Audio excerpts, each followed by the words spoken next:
Buenas tardes a todos. Parece ser que ha habido algún ligero problema de acomodación.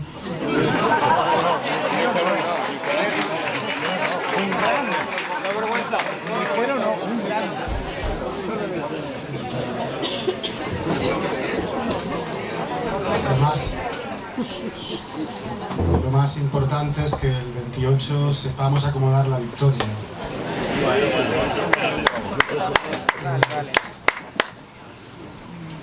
Yo soy amigo de Cayetana, me ha pedido que presente el acto, una especie de encerrona que solo le toleraría a ella. Y, en fin, aquí estoy. Me llamo José María Albert, soy periodista y vamos allá. Insólitamente, y yo creo que casi de forma inédita para lo que es España, Fernando Savater ha llevado a cabo una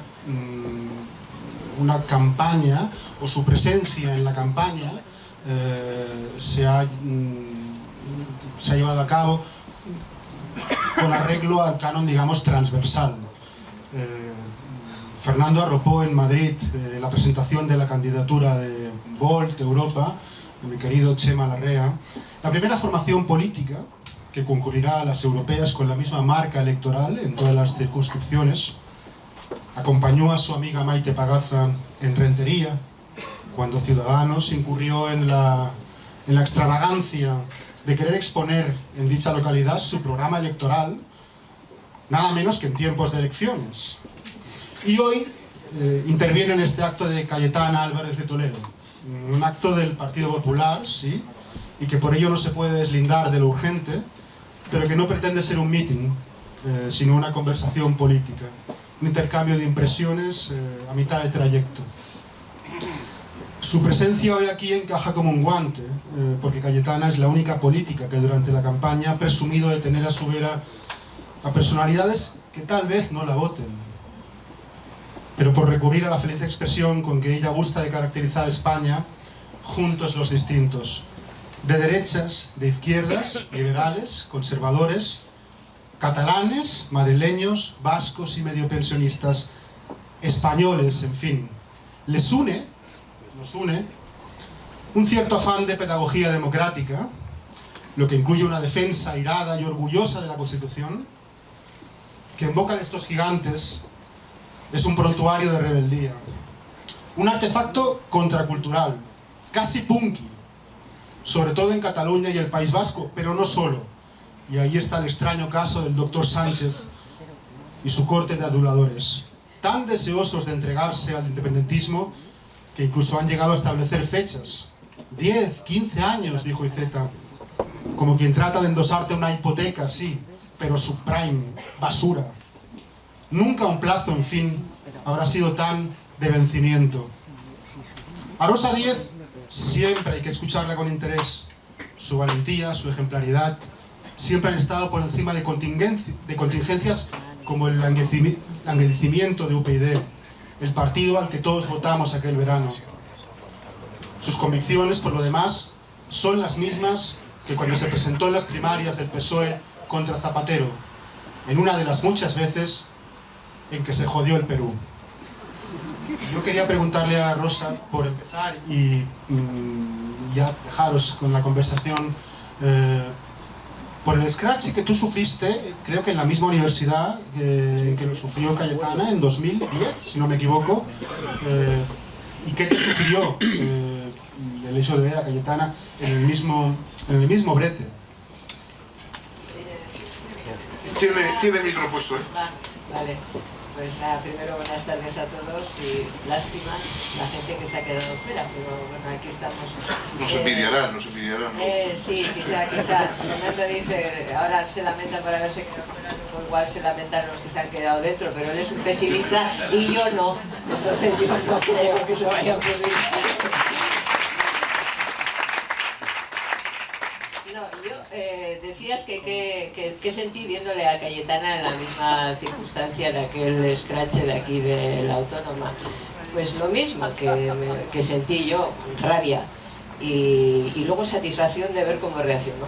Porque, a ver, uno no puede impedir que haya sinvergüenzas, que haya violentos, que haya gente que está en contra de la libertad de expresión, que haya fascismo rojo, que es lo que hay hoy en España. Uno no puede impedirlo, pero hay que reaccionar.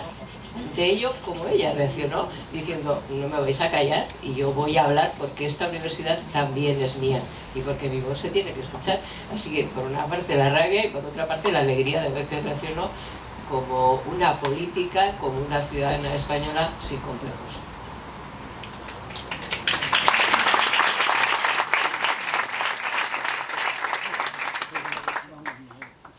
Fernando también ha vivido una experiencia similar durante este campaña. Varias. La más, digamos, mediática fue en Rentería, ¿no? No, creo, bueno. La última. Sí, la última según centro de la derecha, ¿no? Lo que decía Rosa, claro, hay en algunos casos, por ejemplo, cuando tú eres profesor de universidad, el asunto no es solamente que a ti te esté molestando en ese momento, que te griten y que lo que, sino claro, que te estás sintiendo completamente frustrado en tu propia tarea, decir, bueno, ¿qué hago yo aquí? O sea, yo en el País Vasco, aparte y tampoco diría que, por ejemplo, actos como los que yo tuve lo que he tenido en Rentería y antes lo que tuvimos en Alsasua, yo lo primero que tuve fue aquí, en la Universidad Central en Barcelona, una vez que un amigo, Lucio Ordine, que luego se hizo aquí bastante conocido por haber publicado un libro sobre la utilidad de lo inútil, que era la editorial Acantilado.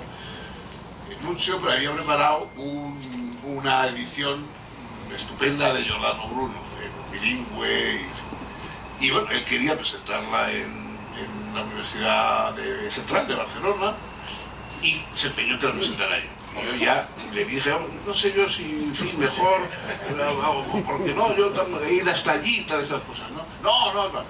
Entonces fui, y la verdad es que fue una cosa bastante terrorífica. Yo por lo menos, que venía del País Vasco, donde estaba dando clase en una facultad que estaba toda llena de pintadas contra mí, ataúdes de pintura roja en la puerta de mi despacho, en fin, cosas por el estilo, pero bueno, más o menos de estilo artístico.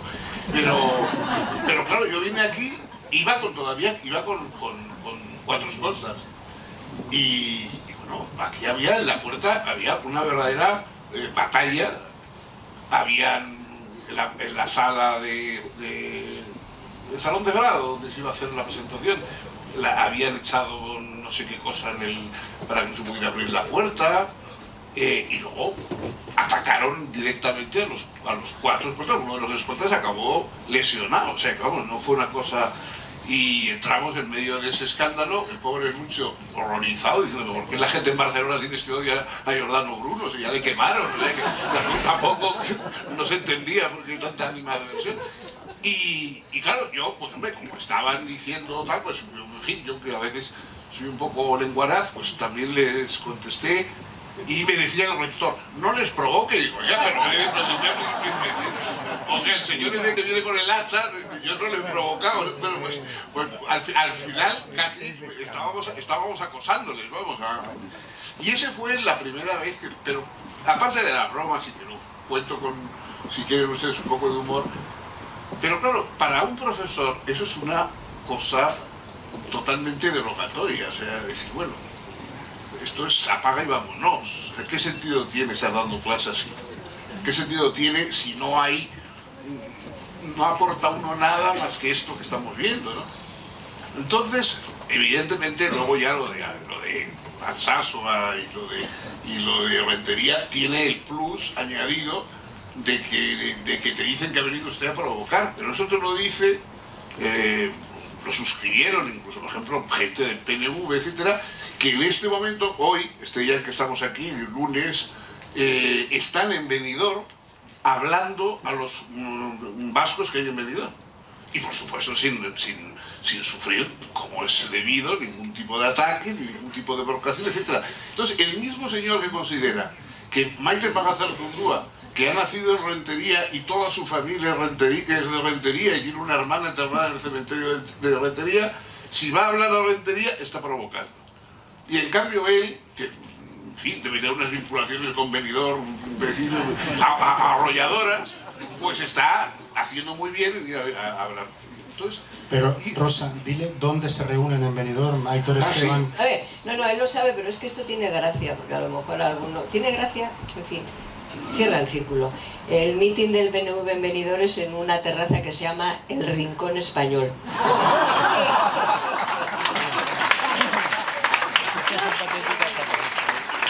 Tiene esa gracia. Y yo me lo he encontrado en el aeropuerto. Él se metía en el avión en el camino de Alicante y yo en el de Barcelona. No nos hemos visto y por tanto no hemos podido hablar, pero yo he estado tentada de decirle: ten cuidado, a ver si te hacen un scratch, pero bueno.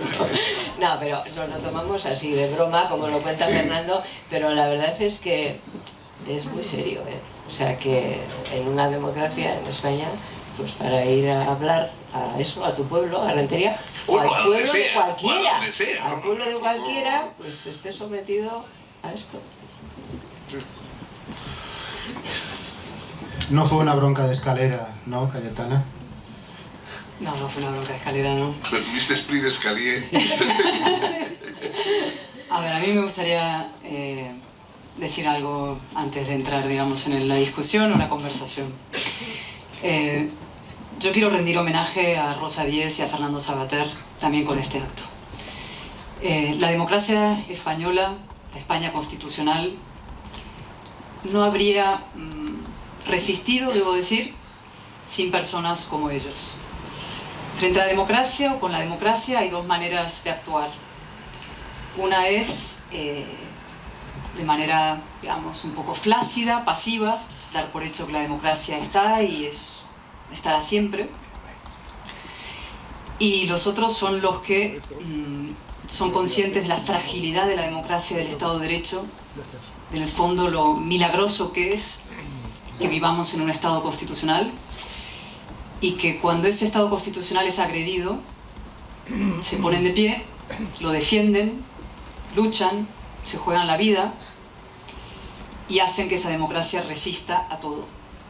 Y estas dos personas que están aquí hoy conmigo son esas dos personas, son de esas personas que se han tomado la democracia en serio y que pueden calificarse como militantes de la democracia. España, como sabéis, no es una democracia militante en su ley, en su constitución, pero por suerte ha tenido personas que sí han sido militantes de la democracia, que son personas como Rosa y Fernando.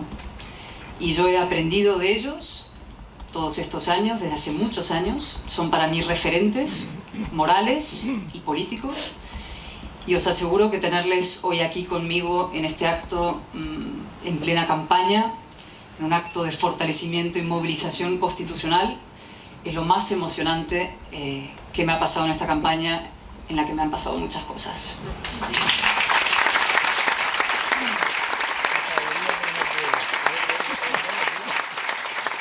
Segunda cosa que quería decir, Fernando ha enseñado muchas cosas muy importantes a mucha gente. Probablemente la más importante, o para mí, son dos, que además Rosa encarna perfectamente, ¿no? Primero, que no todas las ideas son buenas y aceptables. Hay ideas nefastas, ni ideas que destrozan las sociedades, ideas que deben ser combatidas con la palabra y con la política, y el nacionalismo es una de ellas. Y la otra es que no todos los ciudadanos son buenos ciudadanos. Es decir, que ser ciudadano significa asumir tu responsabilidad con la comunidad política, con tus vecinos, con tus conciudadanos. Y eso requiere mucha valentía y mucha fortaleza. Y yo siempre he dicho, ¿no? Allí donde haya una pancarta y esté Fernando, estaré yo. Da igual. Yo sé que si está Fernando detrás de esa pancarta, estará bien estar ahí, ¿no? Es donde hay que estar. Es como realmente el termómetro moral español. Y de Rosa, Rosa, yo quiero que vuelva a la política. No sé cómo hacerlo.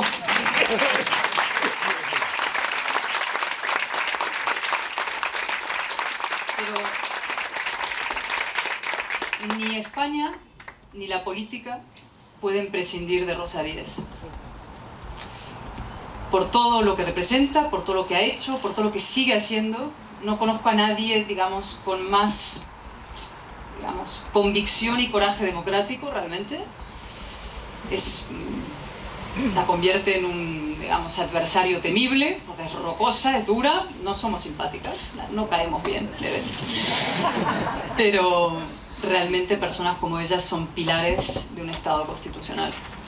Y os voy a leer una cosa que me mandó el otro día, mirando esta sala tan llena, después del debate tan agradable que tuve en Televisión Española. Me manda Rosa así: por si alguna vez te sientes así, y aunque no hace falta que te ilustre nadie, he recordado tras el debate a 6 esta frase de Churchill, referente mutuo, de cuando Estados Unidos y la Unión Soviética aún no habían entrado en la guerra. Dice Churchill: bien, señores, estamos solos. Por mi parte, encuentro esta situación en extremo estimulante. Pues no estamos solos. Lo mejor es que esta situación es en extremo estimulante, pero además no solo no estamos solos, sino que cada vez somos más. Y eso que ha dicho Pepe Albert de Paco al principio, de juntos los distintos, es la clave. Somos muchos los constitucionalistas, somos distintos, y esa es la clave de la ciudadanía. Pero lo que tenemos que hacer, lo que hacemos hoy en este modesto acto y lo que espero que podamos hacer a futuro, es trabajar juntos, estar juntos, reagruparnos por un bien común superior, que es precisamente nuestra común ciudadanía, nuestra libertad y nuestra igualdad. Así que de verdad, gracias a los dos.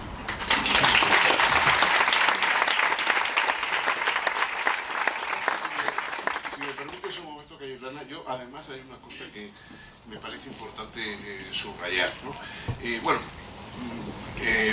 Antes mencionabas esto de que efectivamente estoy intentando ser transversal en esas elecciones, porque me parece que hoy la división, que tiene razones y que no se puede tampoco abandonar del todo, pero en fin, la decisión entre izquierda y derecha hoy no es la prioritaria. Hoy la prioritaria es entre partidos constitucionalistas, partidos semiconstitucionalistas, que lo son cuando viene bien y no cuando no viene bien, y anticonstitucionalistas decididamente.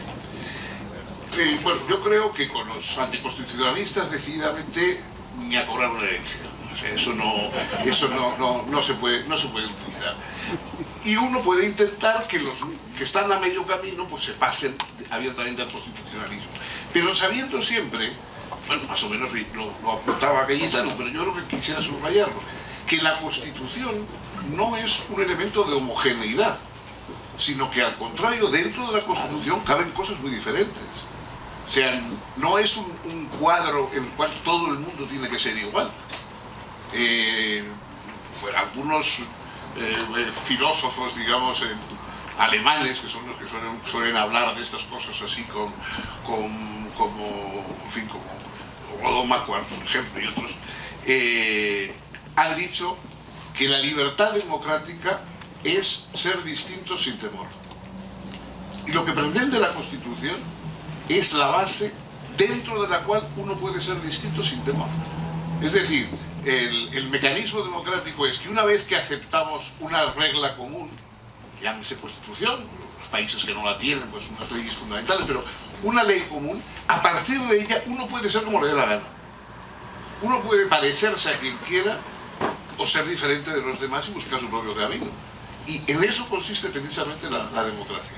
Y entonces, la idea esa de que la Constitución es una especie como de corsé que ahorma a todo el mundo, no. O sea, la Constitución lo único que, digamos, excluye naturalmente son las agresiones a la libertad democrática de los demás. Es decir, que un señor que dice yo quiero decidir y voy a decidir que aquel señor del fondo no decida. Bueno, pues eso es lo que no se puede hacer. Pero dentro de la Constitución caben posturas muy distintas. A mí hay posturas perfectamente constitucionales que no me gustan nada, que políticamente no me gustan nada y son perfectamente constitucionales. Yo no le puedo decir a usted no tiene derecho a... Sí, es decir, dentro de la Constitución Hay gente que es muy diferente y que piensa otras cosas y a la que hay que discutir y combatir políticamente. Ese es el combate político. El combate político no es, como desgraciadamente estamos haciéndolo ahora, entre constitucionalistas y no constitucionalistas. Eso no es un debate político, eso es una guerra civil. El debate verdaderamente político es dentro de la Constitución, entre los que piensan unas cosas respecto a derechos, respecto a libertades, respecto a costumbres, respecto a ideología, etc. Y los que piensan otra cosa. El debate político es intraconstitucional, no exterior a la Constitución. Entonces yo creo que eso es importante porque hoy está completamente los constitucionalistas y los no constitucionalistas como si fueran magnitudes comparables. No son magnitudes comparables. O sea, dentro de la Constitución caben posturas muy diferentes, de izquierda, de derecha, de centro, o de actitudes incluso frente a cosas que como todavía son realidades que casi no conocemos, como Internet, etc., no sabemos siquiera lo que es progresista y no es progresista dentro de un mundo como ese. Bueno, pero ahí está la discusión, ahí está el debate, ahí hay que esforzarse. Ahora, lo que no puede ser es, por supuesto, el introducir dentro del debate las actitudes que destruyen la convivencia establecida, ¿verdad? Si me dejas. Sí. ¿Por qué no te dejas a ti? No te lo había dicho a ti, perdona, ¿ves? No, verás, bueno, por supuesto que estoy completamente de acuerdo en lo que dices, pero tú decías, ¿no? Es que el debate ahora es entre constitucionalistas y no constitucionalistas. Ya, pero no hemos puesto nosotros el debate ahí. Quiero decir, es que es un debate antipolítico, que se ha puesto así precisamente por aquellos que dicen, pues como Michel Batet, que no se puede imponer la Constitución a quienes están en contra. Entonces el debate se ha llevado a ese camino precisamente por quienes no aceptan esa regla de juego de que la Constitución es incluyente y que en ella cabemos todos los que respetamos las reglas del juego democrático. Pero fíjate que desde mi punto de vista estas elecciones, que son bastante extrañas, precisamente por eso que señalaba Fernando, de que parece que el debate es entre constitucionalistas y quienes no lo son, ha sido la autodenominada izquierda, que es ese conglomerado entre proetarras, golpistas, xenófobos, socialistas de Sánchez, que son los únicos que conozco en este momento, bolivarianos. Es ese conglomerado autodenominado de la izquierda quien ha convertido estas elecciones del 28 en una especie de plebiscito sobre la España constitucional y democrática. Y el 28 no se vota derecha o izquierda, el 28 se vota sobre la España constitucional y democrática, o sobre el caos, o sobre la ruptura de las reglas del juego, o sobre la vuelta al pasado antidemocrático. Pero es ese conglomerado nefasto, esa que se autodenomina la izquierda, quien ha convertido estas elecciones en un debate que no es político, efectivamente, que es un debate pues como prepolítico, pero ahí estamos. Y yo creo que como estamos ahí, hay que responder y hay que explicar a la gente cuál es la situación. Y la situación, me preguntaba un periodista, trataba de preguntarme a la entrada mientras se ponía en el micro si compartíamos el ideario. Debía de tratar de preguntarme, le pido disculpas por no haber podido atender a quien sea, no sé ni qué cadena era, se debía de referir al ideario del PP. Yo comparto el ideario democrático, claro que sí, el ideario de defensa de la Constitución y de la democracia, claro que sí, de la regla del juego, y frente a eso estoy enfrente, valga la redundancia. Pero es el ideario democrático.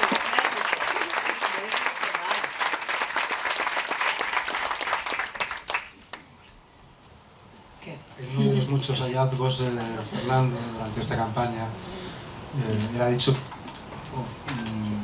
no ha dicho que hay que echar a Sánchez, sino que hay que librarnos de Sánchez. Eso me parece maravilloso por cuanto, ¿no?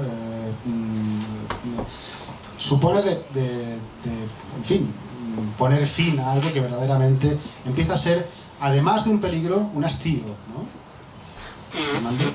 Bueno, es que yo creo, yo en fin, he sido siempre simpatizante, etcétera, con el Partido Socialista.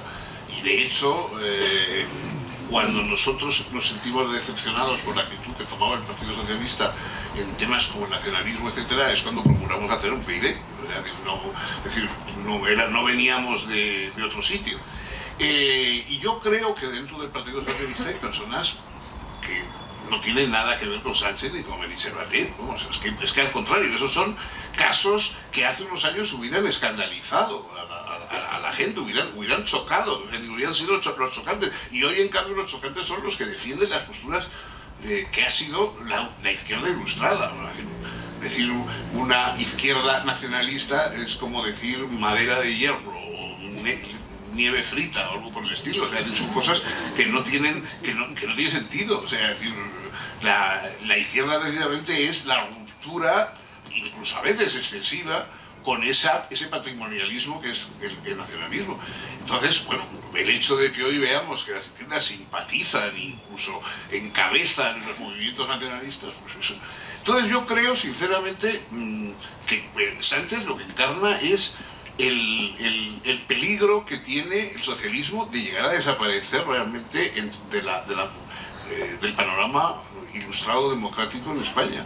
Es decir, yo creo que los que de verdad sienten simpatía y afecto por el socialismo no deben votar por él en estas elecciones, porque votar por él es votar por lo que está destruyendo lo que es el socialismo en España.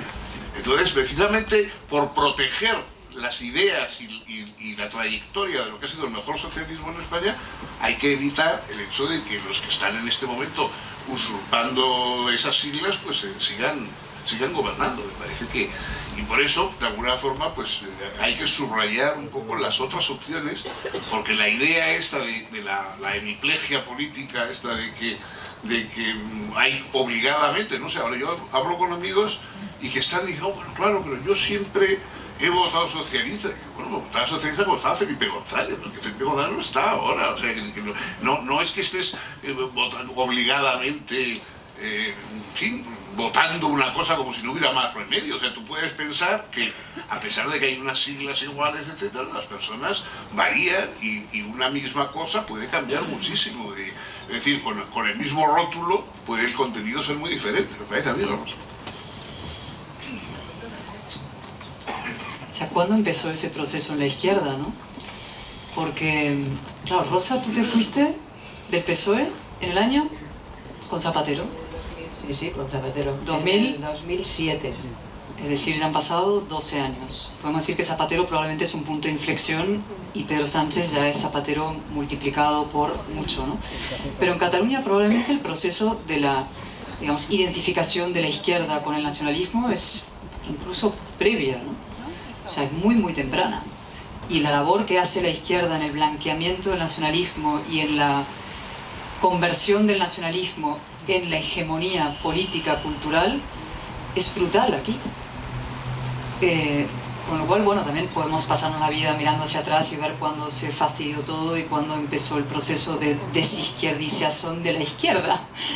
Pero la cuestión efectivamente es ¿ahora qué? Y como bien decía Rosa, lo que nos jugamos efectivamente el domingo es la continuidad del Estado constitucional, que nos representa a todos, efectivamente, los diferentes y los distintos.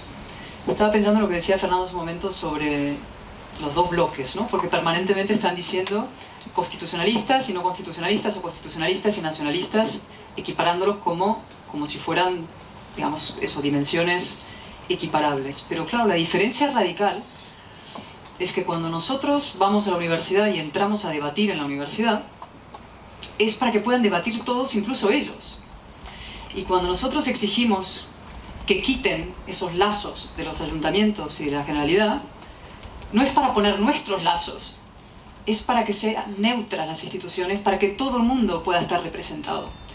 Y cuando nosotros decimos que la televisión pública no puede dedicarse a humillar y a machacar a la mitad, no es para hacer una televisión pública para la otra mitad, sino una televisión para todos y que represente a todos. Esa es la infinita superioridad moral, digamos, del constitucionalismo frente a la ideología contraria.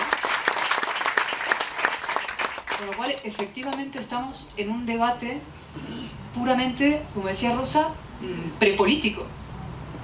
Estamos en una fase prepolítica, de debate del suelo transversal que nos permite a todos ser libres, opinar lo que nos dé la gana, votar un partido, votar al otro. Estamos jugándonos el suelo español. en estas elecciones. Y Sánchez, pues Sánchez, Fernando tiene una frase graciosa y gráfica, con esa habilidad que tiene para las imágenes, que esto es el PSOE de garrafón, ¿no? Realmente es la decadencia más absoluta, es verdad. Y la sumisión también, el sometimiento a las políticas de identidad y a lo más reaccionario que hay. Porque si hay una ideología contraria a la igualdad y profundamente reaccionaria, involucionista, digamos, tribalista, que mira hacia atrás, eso es el nacionalismo. Y que el PSOE actual se ponga en manos de esta gente, promueva a esta gente, blanquee a esta gente y decida,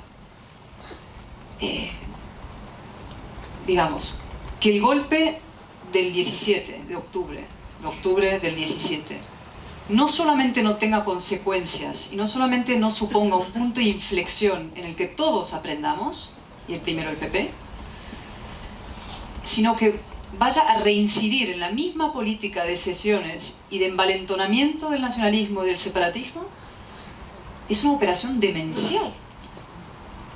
O sea, es premiar al golpismo y desamparar al constitucionalismo y a los demócratas de aquí. Es decir, es continuar exactamente el mismo camino empeorado y agravado que nos ha traído hasta aquí, con la diferencia que podríamos discutir o debatir si hasta esa fecha había un cierto margen. Probablemente no, digamos. Pero es que ahora ya ni siquiera hay margen de negociación. Ahora lo que se está negociando exactamente son los derechos civiles y ciudadanos de cada uno de nosotros. Y de los primeros de los que viven aquí y son catalanes constitucionalistas, que son la moneda de cambio de toda esta operación, ¿no? Con lo cual, por una parte, conscientes de la gravedad de la situación, hay que encararla con el optimismo que tiene Rosa, que lo es, y yo también lo soy. Quiero decir solo una cosa antes de pasar la palabra. La manifestación del 8 de octubre del 17 tiene que ser realmente el germen de la reconstrucción y, digamos, del rearme constitucionalista. En esa manifestación salió gente de todo tipo, como los que estamos aquí. Había gente de izquierdas, liberales, más conservadores, menos, republicanos, monárquicos, de todo tipo. Y eso afloró de pronto. Afloró la Cataluña desconocida, tapada y silenciada, y afloró otra cosa muy importante, que es que gente del resto de España se movilizó para venir aquí, cosa que no había ocurrido jamás. Había ocurrido en el País Vasco, por los asesinatos. Pero aquí, la dictadura blanca, que decía Tarradellas, había conseguido imponerse, digamos, con la coartada del pacifismo, pero con una profunda violencia por debajo. Y sin embargo, España se despertó, la España constitucional, y la Cataluña constitucional salió a la calle. Con lo cual, eso es muy importante. El nacionalismo no ha conseguido, en 40 años de dominio y hegemonía absoluta de la educación, de la cultura, de las instituciones, imponer una mayoría de un 70, 80, la que quisiera y Z, la que fuera, de una mayoría, digamos, separatista, una mayoría xenófoba, una mayoría nacionalista. No lo han conseguido. Y de su derrota tiene que nacer nuestro espíritu de victoria. Mucho tiempo.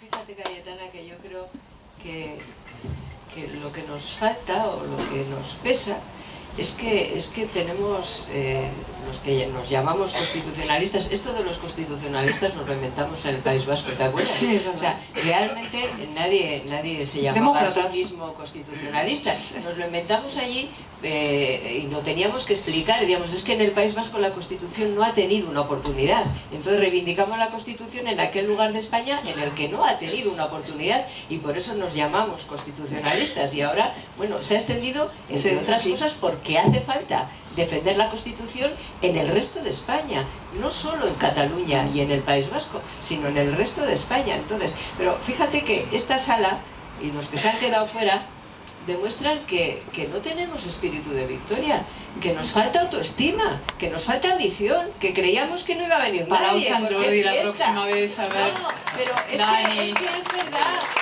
que parece que no va a venir nadie, porque y dice, a ver, que es que la primera vez que hicimos un acto de basta allá en el País Vasco nos pasó lo mismo, que creíamos que no iba a haber nadie, porque como hacíamos los actos sin que hubiera habido primero un atentado, todo el mundo nos dijo, no irá nadie.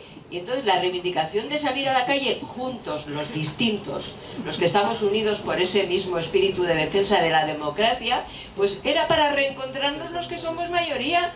Y ahora pasa lo mismo, hay que reencontrarse los que somos mayoría, que luego cada uno piensa de las demás cosas una cosa u otra.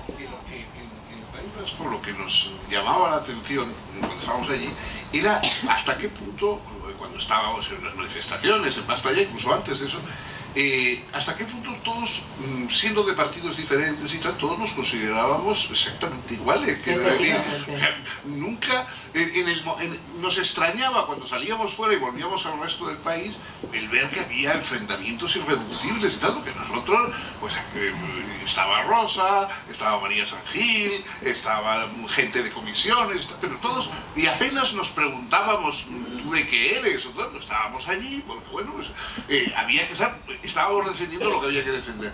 Entonces, esa especie de familiaridad que teníamos todos unos con otros, que yo creo, yo no la he vuelto a encontrar en España en ninguna parte.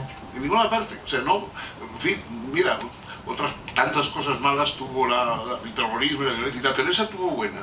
O sea, el que a todo el mundo allí estábamos colaborando juntos, nos reconocíamos como tal, todavía seguimos siendo mucho después amigos y nos encontramos todavía más cosas en común años después, aunque pensemos lo diferentes respecto a muchísimas cosas, pero bueno, cuando hubo que estar juntos, estuvimos juntos. Eso es una cosa que une mucho y es muy importante y no se olvida. Yo comprendo, bueno, tengo diferencias ideológicas que no les voy a aburrir a ustedes encontradas, abismales con Santi Abascal. Es decir, bueno, incluso he tenido algún rifirrafe verbal con él porque los dos somos bastante vehementes, aunque él es bastante más grande que yo, por lo cual mi vehemencia tiene que ser más cautelosa, pero bueno, pero yo por otra parte, claro, conozco a Santi desde que era pequeño. Y hemos estado juntos con él en todas las cosas que había que hacer. Yo, bueno, es decir, pues tendría las ideas que tuviera, pero cuando había que tocar el silbato, porque había que ponerse ahí enfrente de los que estaban amenazando la convivencia, las vidas, etc., él estaba ahí junto con nosotros. Y claro, entonces, es inútil, no puedo sentir la misma relación con Santi Abascal que con el señor Pablo Iglesias, que se estaba juntando en una taberna con los representantes de ETA, claro, es decir, y diciéndoles, ustedes sí que han entendido bien lo que es el problema de la transición. Pues no, es decir, él estaba formando parte de los míos. Luego, evidentemente, estoy deseando de que se acabe esta pugna constitucional, anticonstitucional, para que podamos discutir dentro de la Constitución las cosas que hay que resolver, asuntos sociales, asuntos de libertades, etc. Pero claro, lo que no podemos hacer es olvidarnos de que la Constitución es lo que nos va a permitir resolver esas cosas, no es un obstáculo para resolverlas.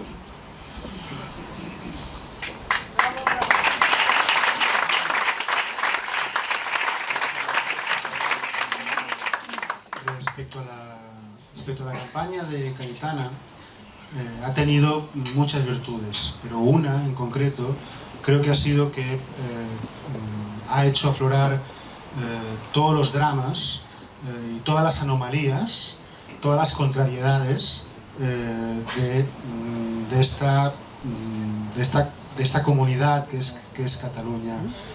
Cada vez que ha ido a un programa de radio, ha ido a una televisión, ha desnudado con argumentos a sus adversarios que eran las más de las veces los periodistas. ¿Cómo habéis seguido la campaña? ¿Qué os ha parecido?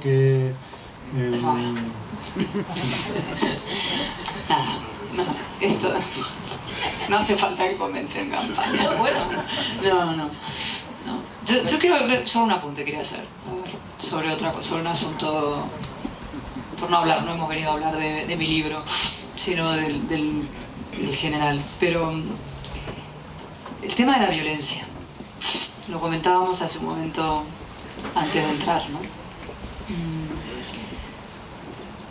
Siempre la ejercen los mismos contra los mismos. ¿Alguna vez habéis visto una panda de constitucionalistas boicoteando, agrediendo, intentando impedir el acto de un grupo de independentistas o separatistas? Eso es como decía Fernando, lo de la madera de hierro. Pero con una cosa que los que, claro, somos desgraciadamente mucho más viejos que tú como yo, cuando yo empecé a hacer en la universidad, a poner carteles y hacer manifestaciones y tal, a lo que teníamos miedo era la extrema derecha. Es decir, lo que venía a zurrarnos, y alguna vez nos hizo tal, era la extrema derecha. Y a mí llegó a pasarme que cuando en los primeros años de la democracia todavía, como mi apartamento de Madrid estaba en la zona del barrio de Salamanca, entonces yo venía del País Vasco, donde tenía que estar con el escolta puesto, y llegaba allí y claro, el 20 de noviembre no podía salir a la calle porque en el barrio de Salamanca me veían y me zurraban. Entonces, pero esos eran los que teníamos miedo. O sea, los que rompían los actos y los que interrumpían los actos y tal, era la extrema derecha. Ahora, es decir, la extrema derecha, yo no sé, habrá alguno suelto por ahí, no te digo que no, pero vamos, lo que estamos viendo es que sobre todo el tema de la unidad del país, etcétera, es lo que les estamos animando. O sea, a Rosa le empezaron a hacer scratches en la Universidad de Políticas de Madrid. Bueno, Pablo Iglesias, Íñigo Errejón. Sí, todos estaban ahí. Todos estaban ahí. Sí, pero primero otros, ¿eh? Sí, antes otros. Pero queda curioso porque es que, bueno, vamos a ver, nosotros en UPyD no era un partido extremista, era un partido que me había asustado un poco a los del bipartidismo, tal, pero nosotros, el tono no era un tono especialmente beligerante, ni muchísimo menos, ni tampoco decíamos nada exagerado en ningún sentido, discutible, todo lo que se quiera, pero... Entonces, ¿por qué personas, por ejemplo, que estaban situadas mucho más a la derecha que en sus ideas económicas o sociales que Rosa, daban actos y no les pasaba nada? Y también, por supuesto, a los que estaban a la izquierda. Entonces, ¿por qué de pronto empezaban a fijarse especialmente los actos de UPyD y Rosa? Porque hablaba de la unidad de España. Porque hablaba de la unidad de España, es así de sencillo. O sea, no hay que darle más vueltas. O sea, hablar de la unidad de España es agitar el trapo rojo delante del toro. Exactamente. Y perdonen la metáfora taurina, que ya sé que esto no... Pero es que es así, Fernando. Defender la unidad de la nación española es que hace que te conviertas en el enemigo de los que somos enemigos de la nación española. Y claro, había que explicar en aquellos actos, bueno, Fernando, que efectivamente tiene agua, que tiene esa capacidad para, en una frase, hacer la fotografía, lo explicaba mucho mejor que yo, y luego yo se lo copié y lo explicaba en todos los sitios. Claro, defender la unidad de la nación o defender la bandera es defender la igualdad de todos los españoles, no es defender el mapa, vale para hoy y vale para el 28. Defender la unidad de la nación es defender la igualdad de derechos de todos los españoles.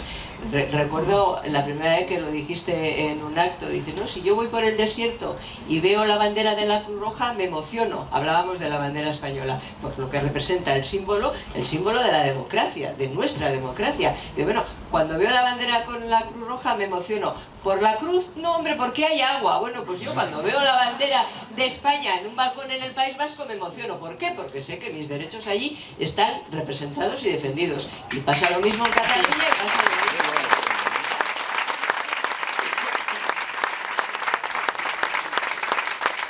¿Cuál es el problema? Que antes de esto solo se hablaba en el País Vasco y en Cataluña. Es decir, o solo sentíamos esta necesidad de defender la Constitución y la democracia en el País Vasco y en Cataluña. Y ahora, desgraciadamente, es verdad, ETA no mata, pero desgraciadamente esto que yo he llamado el fascismo rojo, que no es un invento mío, ni mucho menos, pero que es lo que existe hoy, ¿por qué solo ataca esa gente que se autodenomina de izquierda los actos de los que defendemos la Constitución y la democracia?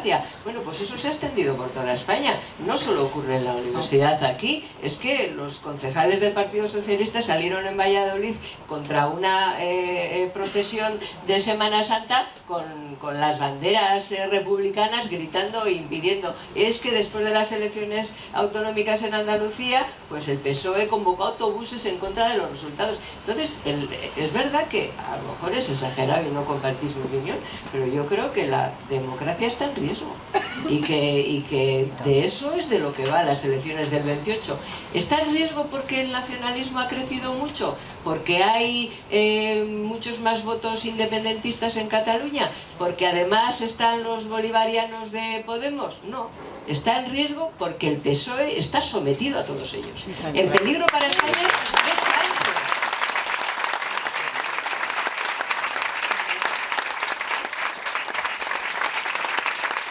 Es una obviedad, pero es así.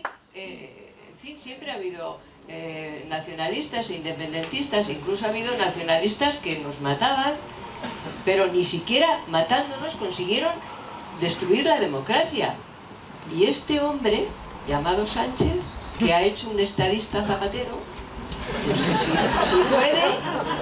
puede, pero no por obligación, sino porque le gusta ir con ellos, destruirá esta España democrática y constitucional. Cualquier demócrata tiene la obligación de impedirlo. O sea,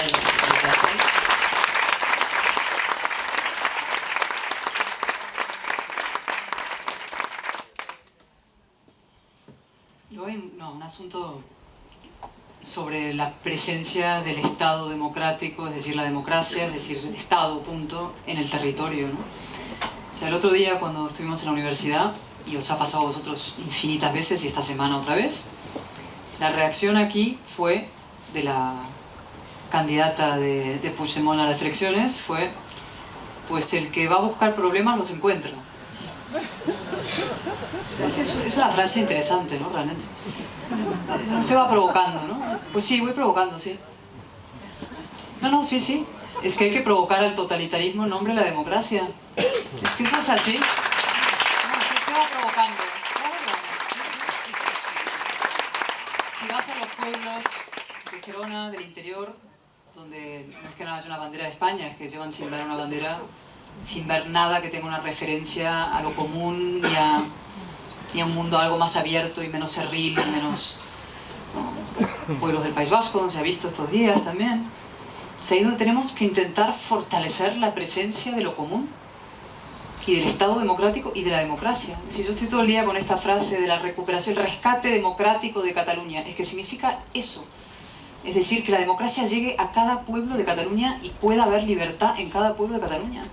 Y que puedas pasearte, le pasó a Inés Arrimadas el otro día en Vic, que también, los insultos, etcétera, las agresiones. Es que es alucinante que ocurra esto. Yo creo que nos vamos como acostumbrando, porque es verdad que ha pasado muchísimas veces, Alejandro, todos los gente, en fin, de muchos partidos del PP, desde luego. Yo me acuerdo hace años, yo estaba en la campaña, en la glaciación anterior, en mi vida anterior en el PP, campaña 2007 sería, 6-7. Y fuimos a un acto en Martorell con Josep Piqué y Ángela Seves y no pudimos salir del polideportivo durante 2 o 3 horas porque lo rodearon 300 animales que tiraban piedras, utilizaban niños también. Y yo salí protegida por Xavi García Albiol, que es una buena protección. Pero porque esperamos y por supuesto no llegaban, en fin, refuerzos policiales de ninguna índole ni orden. Y ese mismo día recuerdo que estaba Zapatero en campaña y tenía un acto enorme en el Palau de Sant Jordi. Y dijo, qué cómodo me encuentro aquí en Cataluña. Y yo pensé... Feliz tú. Feliz tú, sí. Pero en fin, sí, la recuperación de la democracia en todos los pueblos de España, que se pueda andar con libertad, defender tus ideas, debatir. Es tan sencillo como eso. Lo que pasa es que es verdad que 40 años no hemos hecho las cosas bien. Eso, y hay que creérselo. Exactamente. Hay que creérselo, porque claro, es que el problema es que a veces no nos lo creemos que no es posible. Nosotros sí nos lo creemos. Y, ¿A que sí? Claro, nosotros sí, claro, pero es que para que millones de españoles se lo crean, sí, tenemos que demostrar que es posible, ¿no? Sí, porque además te miran como que, bueno, es que esto nos pasaba cuando lo del País Vasco. Cuando hablabas de esos temas, y es que estáis obsesionados. Ah, sí, sí. Claro, sí, hombre, estás todo el día con esto. Estás todo el día con lo de Cataluña. Le diagnostican un cáncer de páncreas y de qué peso estás con tu cáncer de páncreas, no hablas de otra cosa. Sí, claro, ¿qué quiere usted que le diga? Es que es un tema que me preocupa, claro. Entonces esto es lo mismo, claro. Nosotros hablábamos y claro, antes o después salía el tema y tal. estáis obsesionados con eso. Y ahora lo mismo, ahora cuando tal, van a convertir la campaña en el problema de la unidad de España. Oye, nosotros no hemos convertido en nada. El problema es que está ahí. Ojalá estuviéramos hablando de las pensiones y de las cuestiones sociales y económicas. Sí, pero es que no podemos estar hablando de eso cuando está fallando lo principal. O sea, que no, yo creo que... Y eso sí que es la campaña en contra, porque claro, la gente no ve el asunto, o sea, los que viven aquí obviamente lo ven, porque están todos los días y porque ponen la televisión, la TV3 y tal, pero en otros sitios todo esto llega como un eco, enseguida parece que, ahora antes comentábamos que una de las cosas que cuando se olvidaba, estábamos en el País Vasco con los años malos, es que lo mataban a alguien el lunes, y entonces el jueves te encontrabas con alguien en Madrid y te decía, bueno, ya parece que eso está más tranquilo y tal, ¿no? Y era porque el martes y el miércoles no habían matado a nadie. Y me decía, hombre, no sé. O sea que, y aquí es lo mismo. Ahora ya parece que está, pues no, o sea, no. El problema no es apaciguar como a la gente como si estuvieran locos, o sea, dándole la razón como a los locos. O sea, las cosas, por ejemplo, yo en Cataluña han empeorado. Yo me acuerdo al comienzo de la transición democrática. Yo he venido siempre, pero he tenido siempre mucha fijación, digamos, por Barcelona, porque una ciudad que siempre me ha gustado mucho, y con otras. Y bueno, a mí me llamaban, yo he estado de mantenedor en las fiestas de Olot, por ejemplo, uno de los primeros años de la democracia. Y ahí, bueno, yo fui, habíamos bromas, nos fuimos a comer, hacíamos bromas entre los nacionalistas, los no nacionalistas, lo que tal y cual. No había, o sea, yo ahora no puedo ir a Olot más que acompañado por los Geo, pero no es siempre así. O sea, no ha sido siempre así. O sea, esto ha habido un agravamiento. Por una cosa también, porque de pronto la otra mitad ha decidido ponerse de pie. Entonces ahora te dicen, no, tú sométete para que aquí haya paz civil.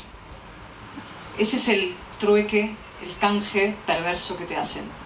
Es decir, mientras la mitad constitucional o demócrata estaba calladita y en su sitio, aquí todo tranquilo, y bueno, te perdonan la vida, te trataban más o menos, razonablemente, ¿no? En cuanto la otra mitad, la mitad demócrata, se pone de pie, sale a la calle y empieza a defender sus derechos, entonces dicen, oye, ¿tú vas a crear conflicto civil? Y tú dices, no, hombre, ¿cuál es la opción que me estás dando? ¿Sometimiento o que haya discusión y debate, conflicto? No digo tortas ni bofetadas, digo conflicto, es decir, discrepancia. Pues mejor que haya discrepancia y debate a sometimiento. Esa es la clave.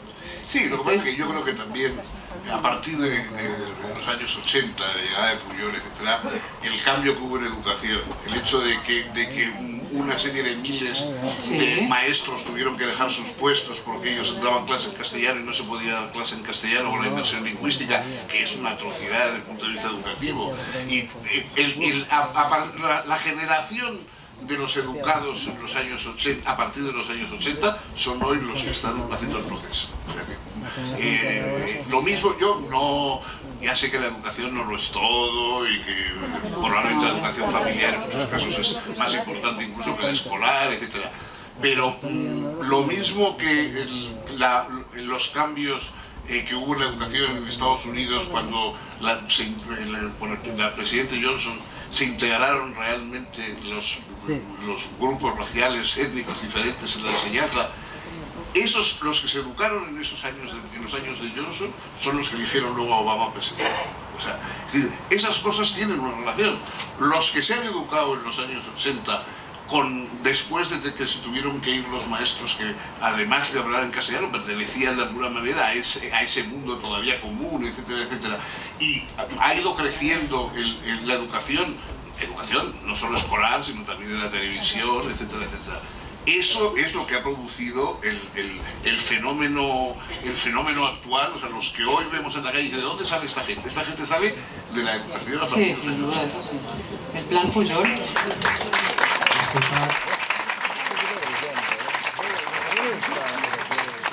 Disculpad que haga de súper tacañón, una referencia que solo entenderán los mayores de 40, imagino, pero se nos ha acabado el tiempo.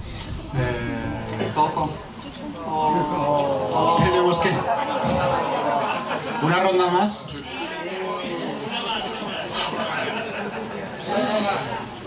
Hola, Siempre estuvo en los planes de Pujol desde el minuto 1 todo esto. Siempre.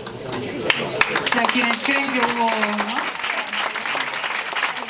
Yo siempre me agarro voy a ir repitiendo y enarbolando a Tarradellas a su carta al director de La Vanguardia año 1981, cuando llevaba Pujol unos meses en el gobierno. Esa carta, que está en el monasterio de Poblet, en el archivo Tarradellas, es absolutamente luminosa y habría que publicarla en todos los periódicos nacionales. No sé si alguien la quiere volver a sacar entera, porque ahí está todo. Es Tarradellas diciendo: Pujol va a utilizar el victimismo y va a ser desleal y va a fracturar Cataluña y va a intentar romper la España constitucional. Y eso es del año 81. Es decir, yo creo que la deslealtad forma parte genética del proyecto nacionalista puesto en marcha por Pujol. Y luego, es verdad, vino el plan Pujol de educación. O sea, ellos tenían un plan sistemático, digamos, de construcción nacional y, por tanto, de hacer que retirar la Constitución de aquí. Y nos hace pensar que nosotros también tenemos que tener un plan. Nosotros tenemos que tener un plan de hacer demócratas. La cuestión es, o sea, nos ponemos de acuerdo rápidamente en dónde estuvo el mal, dónde estuvo la programación, cómo todo el tiempo estuvo pensado, nos damos cuenta ahora, ¿verdad? Pero yo creo que la cuestión es, ellos han hecho eso, ¿qué hacemos nosotros? O sea, ¿qué hacemos nosotros por no pensar en lo que no hicimos? Porque claro, también hay que, eso ya no merece la pena, durante todo el tiempo, o sea, lo que no hicimos ya no merece la pena, porque lo sabemos, lo que hicimos mal, que es no hacer. Pero bueno, ¿qué hacemos? O sea, ¿qué hacemos de ahora en adelante, no? Pero yo creo que defender la España constitucional y democrática, que es defender la libertad y la igualdad, siempre merece la pena.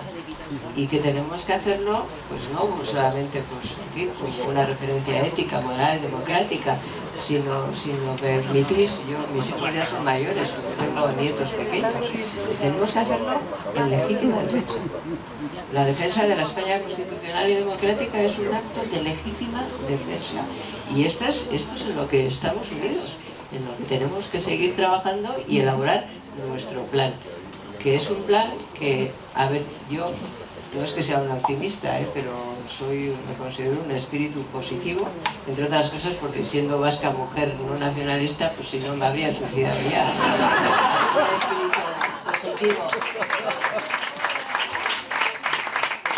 Yo creo que los españoles no se van a resignar a dejar el gobierno de España en manos de los enemigos de España. Y si Sánchez es presidente, estará en manos de los enemigos de España. Y yo no creo que se resignen los españoles a que eso ocurra.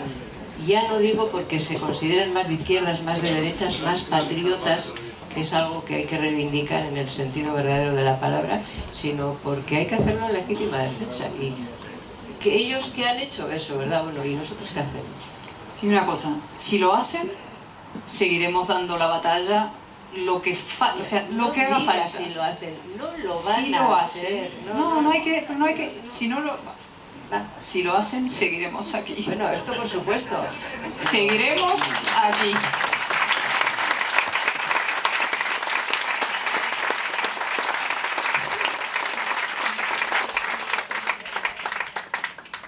Bueno, ahora sí. Vamos a ver el debate. Nunca habrá sido tan Eso que es interesante. obligatorio. ¿Qué remedio? Dijo Sánchez. ¿Qué remedio? Tú No me como... dijo que no puedo. Sánchez tampoco quiere verlo, ¿eh? Es turcos. Muy agradecidos por vuestra presencia y muy agradecido a Rosa y